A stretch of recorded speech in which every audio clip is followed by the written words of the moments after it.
1 Peter chapter 4. Therefore, since Christ has suffered in the flesh, arm yourselves also with the same purpose.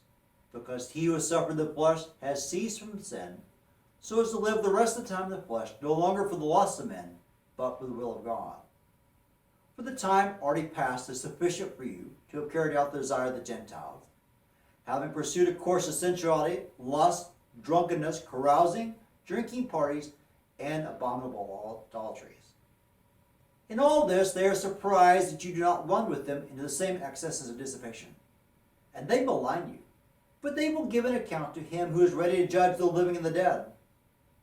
For the gospel has for this purpose been preached even those who are dead, that though they are judged in the flesh as men, they may live in the spirit according to the will of God. The end of all things is near. Therefore be of sound judgment and sober spirit for the purpose of prayer. Above all, keep fervent in your love for one another, because love covers a multitude of sins. Be hospitable to one another without complaint.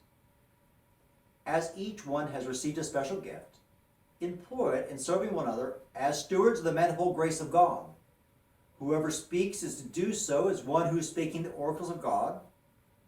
Whoever serves is to do so as one who is serving by the strength which God supplies, so that in all things God may be glorified through Jesus Christ, to whom belongs the glory and dominion forever and ever. Amen. Beloved, do not be surprised at the fiery ordeal among you, which comes upon you through your testing, as though some strange thing were happening to you. But to the degree they share the sufferings of Christ, keep on rejoicing, so that also at the revelation of his glory you may rejoice with exultation.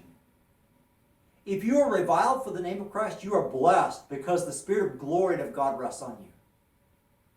Make sure that none of you suffers as a murderer, or thief, or evildoer, or as a troublesome meddler. But if anyone suffers as a Christian, he is not to be ashamed, but is to glorify God in this name. For it is time for judgment to begin with the household of God. And if it begins with us first, what will be the outcome of those who do not obey the gospel of God? And if it was a difficulty that the righteous man is saved, what will become of the godless man and the sinner?